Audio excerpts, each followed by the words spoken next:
saint in a way, a mystic is the actual phrase. Mystic is the term I've heard, yeah. He uses. And he talks about his own inability to really believe as deeply as his father did, yeah. at least in God and Christianity.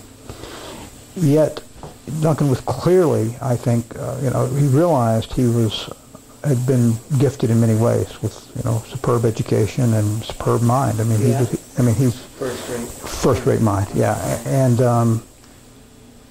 he was looking for something, and he wasn't alone. I mean, there were a lot of guys in the 30s who kind of got swept up into things, and I almost wonder. And again, I use the word "if" before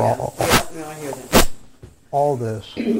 That if at the time, I mean, if you're, a young, idealistic American, and again, he's been in the country.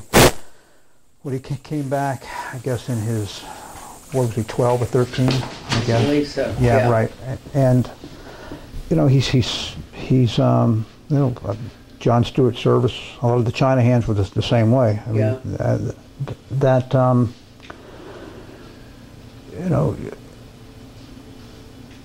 you have the Depression, you have the rise of fascism, you have a lot of very bad things going on. You had the student volunteer movement in the world, exactly, which his dad was a member of. Yeah. And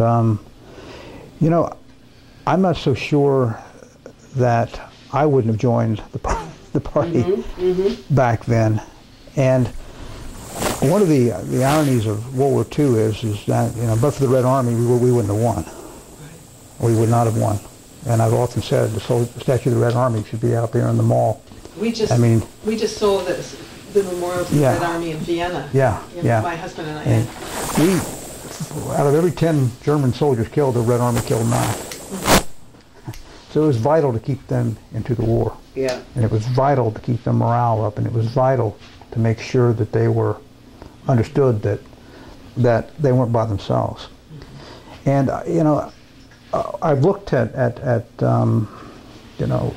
was a backdoor relationship between American intelligence and the Russians. Now, whether you would use somebody like Bentley to do that, because it looks like no one knew about Bentley. OSS didn't know anything about her, or the FBI.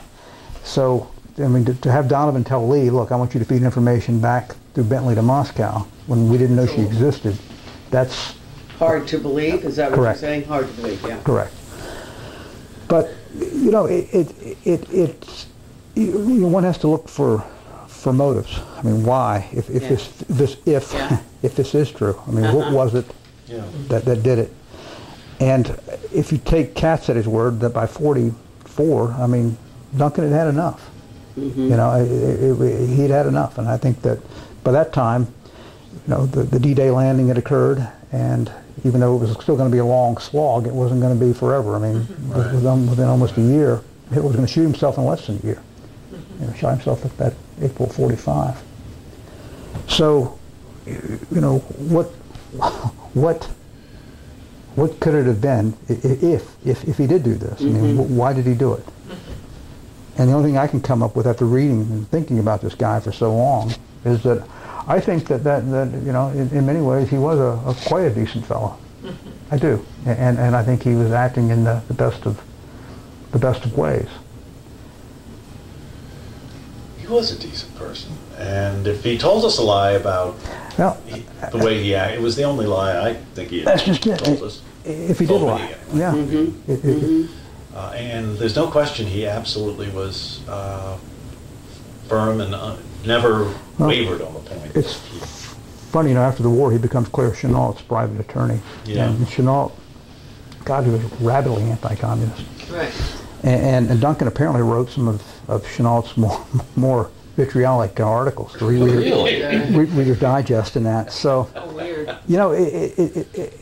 I mean, I don't know, whether whether he was compartmentalized enough to say, okay, I did this, and now it's time for me to move on to something else, or I'm going to totally get the hell away from this stuff and go the other way. His parents voted for Norman Thomas.